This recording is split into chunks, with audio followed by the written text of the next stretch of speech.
بسم اللہ الرحمن الرحیم۔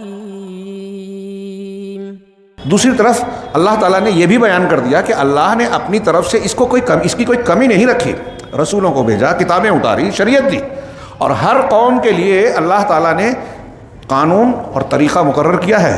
چنانچہ ارشاد باری تعالیٰ ہے لِكُلٍّ جَعَلْنَا مِنْكُمْ شِرْعَةً وَمِنْهَاجًا۔ کچھ لوگوں کو یہ ہوتا ہے کہ یہ منہج کا لفظ کہاں سے آ گیا، یہ قرآن سے آ گیا۔ منہاج اور منہج ایک ہی ہے، منہج مانے طریقہ، راستہ۔ تو کہا اللہ تعالیٰ نے کہ تم میں سے ہر ایک کے لیے ہم نے ایک راستہ اور ایک طریقہ، ایک منہاج یا ایک منہج مقرر کر۔ اب سوچو تھوڑی دیر کے لیے، اس آیت پر خالی رک جائیے آپ۔ اللہ کہہ رہا ہے اس آیت کریمہ میں، سورہ مائدہ کی آیت نمبر 48 میں، کہ دین تو سب تمام انبیاء کا دین ایک ہی ہے، عقیدے میں کوئی تبدیلی کسی نبی کے دین میں نہیں ہے۔ حضرت آدم علیہ السلام، حضرت نوح علیہ السلام، حضرت ابراہیم سے لے کر آج تک جتنے بھی پیغمبر سچے برحق رسول اور انبیاء آئے علیہ الصلوۃ والسلام، سب کا عقیدہ ظاہر سی بات ہے اللہ ایک ہے۔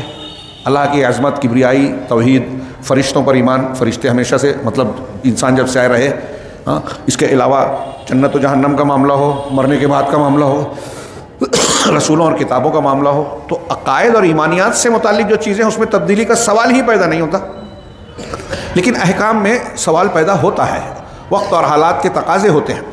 جب حضرت آدم علیہ السلام کی اولاد ہونا شروع ہوئی، صرف حضرت آدم اور حوا تھے، تو اس وقت بھائی بہن کا نکاح جائز تھا۔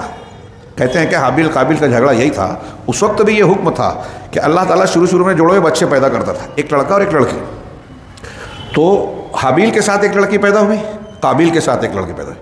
شادی کا معاملہ یہ تھا کہ جو قابیل کے ساتھ پیدا ہوئی اس کی شادی حابیل سے ہو، اور جو حابیل کے ساتھ پیدا ہوئی اس کی شادی قابیل سے۔ یہ مفسرین بیان کرتے ہیں، صحیح اور غلط کی بحث نہیں کر رہا ہوں، ہو سکتا ہے نہ ہو، لیکن یہ تفصیل جو ہے تفسیر کی کتابوں میں بعض میں ملے گی۔ تو قابیل یہ چاہتا تھا کہ میرے ساتھ جو میرے بچی پیدا ہوئی ہے مجھ کو اس سے شادی کرنی ہے، اور اس کے لیے ایک روایت یہ ہے اس نے حابیل کا قتل کیا۔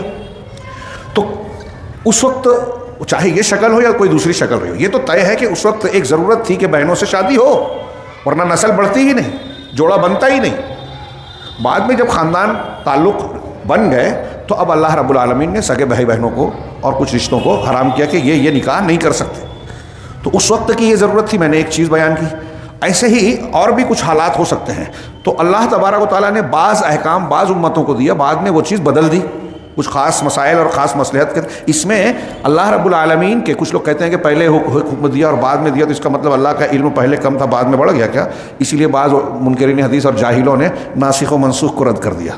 یہ ان کی جہالت کہہ رہا ہوں میں، اور جاہل ہی ہیں۔ اللہ رب العالمین نے کسی حکم کو منسوخ کیا تو اس لیے نہیں کہ پہلے اسے معلوم نہیں تھا بعد میں معلوم ہو گیا، نعوذ باللہ، نہیں، بلکہ لوگوں کی یہ اللہ کی رحمت ہے، اللہ رب العالمین کا انعام کرم ہے کہ اس نے پہلے حکم دیا تو اس وقت اس لوگوں کے حالات کا تقاضا یہ تھا کہ اس پر عمل کریں۔ پھر بعد میں جب دیکھا کہ یہ پختہ ہو گئے ہیں، اب اس عمل کو انجام دے سکتے ہیں جو اصلی ہے، اس کا حکم دیا۔ شروع میں اللہ تعالیٰ نے بالکل شروع میں شراب کی حرمت نازل نہیں کی، بتدریج ہوئی، 3 اسٹیپ میں ہوئی۔ یہ اللہ رب العالمین کی طرف سے جہاں اس کی حکمت، انعام اور رحمت ہے، وہاں تدریجاً کسی کی اصلاح کی جاتی ہے۔ یہ تعلیم بھی دی ہے کہ آپ ایک آدمی آج اسلام میں داخل ہوا، مثال کے طور پہ آج کسی پر آپ نے محنت کی، اس کلمہ پڑھتا ہے، تو آپ بھی آج ہی آپ اس کو چاہیں گے پورا اسلام سیکھ لے اور پورا اسلام مان لے؟ ایسی اس کی طاقت بھی نہیں ہے، ہو نہیں سکتا۔ تو جیسے جیسے اس کی معلومات، اس کو موقع ملے گا، ویسے ویسے اس کو دین بتایا جائے گا، اور جیسے جیسے اس کا یقین بڑھتا جائے گا وہ دین کی مختلف چیزوں پر عمل کرتا جائے گا۔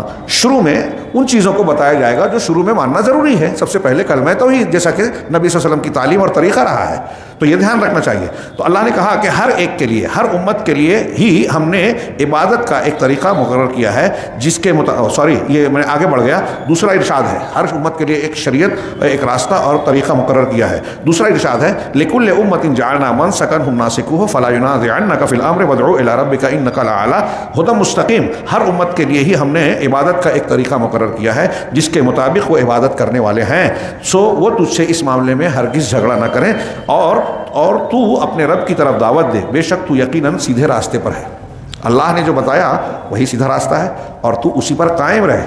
تیرے کسی طریقے اور کسی حکم کے تعلق سے دوسرے اگر اعتراض کر رہے ہیں کہ ہمارے یہاں تو ایسے ہے، آپ ویسا کیوں کر رہے ہیں، تو ٹھیک ہے، آپ کے یہاں تھا، ویسا رہا ہوگا، لیکن اب اللہ نے ہم کو یہ حکم دیا ہے ہم کو جو نماز اللہ نے بتائی ہے ہم ویسے ہی پڑھیں گے۔ جبریل علیہ الصلوۃ والسلام اللہ نے آسمان پہ بلا کے تحفہ دیا، پہلے سے بھی تھی، پھر تحفہ دیا، پھر جبریل کو بھیجا کے نماز پڑھوائی، وقت بتایا، کتنا اہتمام کیا۔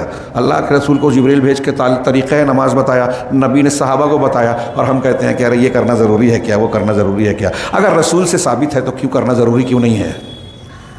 رسول سے ایک چیز سنت کے طور پر ثابت ہے تو آپ یہ کیوں سوچتے ہیں کہ نہیں بھی کیے تو چل جائے گا کیا؟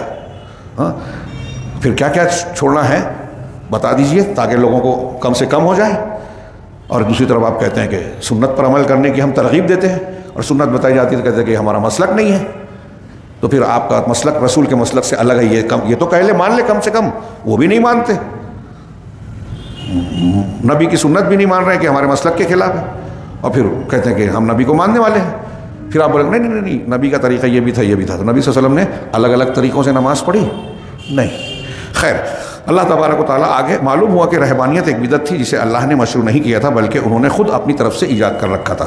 صحیحین میں وارد ہے، یہ بخاری مسلم کی مشہور حدیث ہے جو آپ نے بارہا سنی ہے، میں عربی عبارت نہ پڑھتے ہوئے مختصراً یہ پڑھ رہا ہوں۔ حضرت سیدنا انس کہتے ہیں کہ نبی صلی اللہ علیہ وسلم کے چند صحابہ رضی اللہ عنہم نے نبی صلی اللہ علیہ وسلم کی بیویوں رضی اللہ عنہ سے آپ صلی اللہ علیہ وسلم کے خفیہ عبادات کا حال پوچھا کہ گھر میں رہتے ہیں تو آپ کیسی عبادت کرتے ہیں، ہاں یعنی جو عبادت آپ صلی اللہ علیہ وسلم گھر میں کرتے ہیں۔ اور پھر ایک نے ان میں سے کہا، اللہ کے رسول کی عبادت کا طریقہ بتایا۔ ان لوگوں نے سوچا، حدیث میں ہے، یہاں انہوں نے بھی مختصراً نقل کیا کہ ان کو لگا کہ اللہ کے رسول نبی ہیں، سید المرسلین، خاتم النبیین، آپ کا اتنا اونچا درجہ بخشائے، اور آپ اتنی محنت کرتے ہیں تو ہماری عبادت تو پھر بہت کم ہے، ہم کیسے کامیاب ہوں گے؟ تو اس میں ہے کانہم تقالوہا، اپنی عبادتوں کو انہوں نے کم سمجھا۔ تو انہوں نے کیا کہا، ان میں سے ایک نے کہا کہ میں کبھی عورتوں سے نکاح نہیں کروں گا، کسی نے کہا میں کبھی گوشت نہ کھاؤں گا، کسی نے کہا میں کبھی بچھونے پر نہ سوؤں گا۔ اور نبی صلی اللہ علیہ وسلم نے یہ ایک دوسری روایت ہے، تو ایسی کئی چیزیں تھیں۔ ایک دوسری روایت میں ہے بخاری مسلم کی کہ کسی نے کہا کہ میں ہمیشہ روزہ رکھوں گا، ایک نے کہا میں سوؤں گا نہیں، ہمیشہ رات بھر نماز پڑھوں گا، ہاں ایک نے کہا کہ بیویوں سے شادی نہیں کروں گا۔ یہاں تھوڑے سے الفاظ کا فرق ہے۔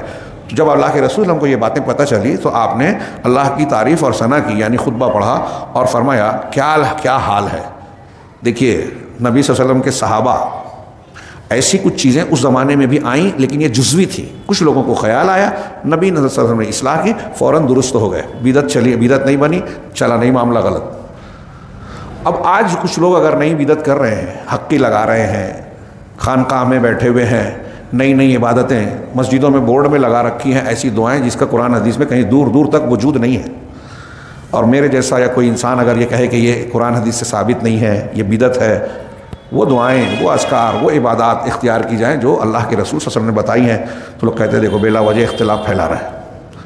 اب نبی صلی اللہ علیہ وسلم کے صحابہ نے یہ بات کہی، آپ نے فوراً اصلاح کی، تو ہمیں نبی کے طریقے پہ اصلاح کرنا چاہیے یا آج کی بیوقوفانہ عقل مندی، اس کو دانشوری کہتے ہیں وہ لوگ، منافقین اپنے آپ کو ذہین اور صحابہ کو بے وقوف کہتے ہیں، اللہ نے کہا کہ یہ بے وقوف ہے، اس لیے یہ خود ساختہ عقل مند ہے، حقیقت میں بے وقوف ہے، جو شریعت اور دین کے بگڑتے ہوئے کو برداشت کرے اس مقصد کے، اس خیال میں کہ اس سے اختلاف ہوتا ہے، جی نہیں، وہ جو کر رہے ہیں اس سے اختلاف ہوتا ہے، اور آپ اختلاف کو باقی اور برقرار رکھنا چاہ رہے ہیں، جو رد کر رہا ہے وہ اختلاف کا خاتمہ کرنا چاہ رہا ہے۔ تو کہا کیا حال ہے ان لوگوں کا جو ایسا کہتے ہیں، اور میرا تو یہ حال ہے کہ میں نماز بھی پڑھتا ہوں، یعنی رات کو، اور سو بھی جاتا ہوں، رات بھر نماز نہیں پڑھتا، سوتا بھی ہوں، نماز بھی پڑھتا ہوں، اور جب سوئے گا آدمی تو وضو ٹوٹے گا، پھر 40 سال کیا 1 سال بھی کوئی عشاء کے وضو سے فجر کی نماز پڑھے گا تو وہ نبی کی سنت کا مخالف ہوگا۔ ایسے لوگ جو اپنے بزرگوں اور اماموں کے تعلق سے اس قسم کی روایتیں گڑھتے ہیں کہ 40 سال تک عشاء کے وضو سے فجر کی نماز پڑھی، کچھ لوگ اور آگے بڑھ جاتے ہیں کہ ان کی عمر تو 70 سال تھی لیکن 80 سال تک وہ عشاء کے وضو سے فجر پڑھتے رہے، اس طرح بیان کرتے ہیں۔ کہا کیسے؟ کہا پیدا ہونے سے پہلے سے پڑھ رہے تھے یا مرنے کے بعد خبر میں پڑھ رہے ہیں۔ تو ایسی چیزیں جو بیان کی جاتی ہیں، ایسا بیان کر کے وہ ان کی کوئی بزرگی نہیں بیان کر رہے ہیں، ان کو بدعتی کہہ رہے ہیں کہ نبی کی سنت پر تھے ہی نہیں وہ، اور جو نبی کی سنت پہ نہیں تھا وہ بزرگ ہو ہی نہیں سکتا، امام بن ہی نہیں سکتا۔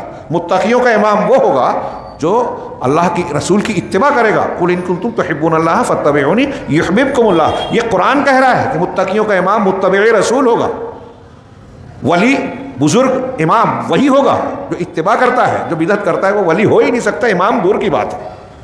کہا میں سوتا سو بھی جاتا ہوں، روزہ بھی رکھتا ہوں اور افطار بھی کرتا ہوں اور عورتوں سے نکاح بھی کرتا ہوں، جو میرے طریقے سے بے رغبتی کرے وہ میری امت میں سے نہیں ہے۔ یہ صحیح بخاری اور صحیح مسلم کی حدیث کے الفاظ میں کا مفہوم میں نے بیان کیا، ترجمہ ہے۔